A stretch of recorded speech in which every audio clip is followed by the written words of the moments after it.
আমাদের নোবেল বিজয়ী, শান্তিতে নোবেল বিজয়ী প্রফেসর মোহাম্মদ ইউনূস সাহেব, আমাদের মাননীয় প্রধান উপদেষ্টা, বিএনপির ভারপ্রাপ্ত চেয়ারপারসন, আমার প্রিয় ভাগিনা তারেক জিয়া, কেউ বলে তারেক জিয়া, কেউ বলে তারেক রহমান, আমি বলি শুধু তারেক। তারেকের সাথে প্রফেসর ইউনূস সাহেবের সাক্ষাৎকার হওয়া নিয়ে অনেকে অপেক্ষায় ছিলেন। আমিও অপেক্ষায় ছিলাম, কি আলোচনা হলো, কি হলো।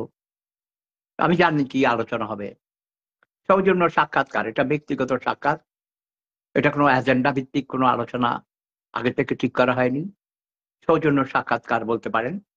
তবে এই দুইজনের মধ্যে আলোচনাটা আমাদের এই বাংলাদেশের রাজনীতির মধ্যে যে একটা অস্থিরতা দেখা দিয়েছে, সেই অস্থিরতাটা অনেকটা কমিয়ে দিয়েছে।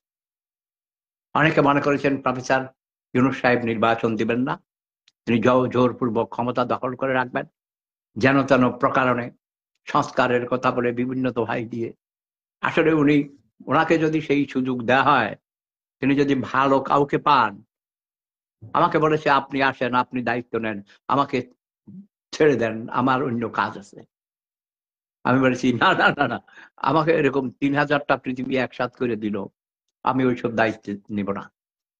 আমার এইসব ক্ষমতার লোভ নাই, সম্পদের লোভ নাই, টাকা পয়সা গাড়ি বাড়ি কোনো কিছুর লোভ নাই। আমার শুধু একটাই লোভ, কচি কচি সুন্দরী তরুণী। কি বলেন? হ্যাঁ, তবে আমি আশা করি আমাদের রাজনৈতিক অস্থিরতা কেটে যাবে। তবে আমার কিছু সাজেশন আছে, সেটা হলো আমার হাঁটু আপাকেও তারা পরবর্তী আলোচনায়, ঢাকাতে সেই আলোচনা হতে হবে। তারেক জিয়া খুব শীঘ্রই দেশে যাবেন, এটা আমার ধারণা।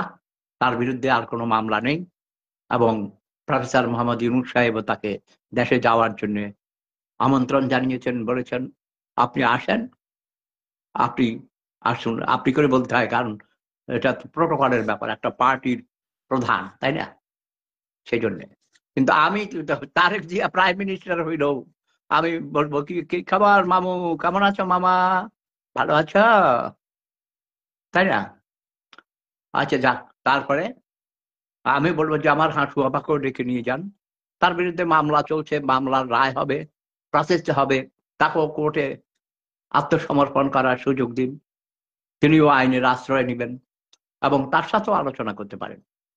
এবং আমার বিশ্বাস বেগম খালেদা জিয়া, শেখ হাসিনা এবং প্রফেসর ডক্টর ইউনূস সাহেব, ডক্টর এর মধ্যে আরো কয়েকজনকে নিয়ে, তারেক জিয়া সহ, তারা যদি একটা ঘরোয়া বৈঠকে, রুদ্ধদ্বার বৈঠক করতে হবে, সেখানে অন্য তৃতীয় ব্যক্তি, অন্য লোকজন থাকবে না, তাহলে ওরা ডিস্টার্ব করবে, বুঝেন না, কথা বেশি বলবে, ঝামেলা হবে।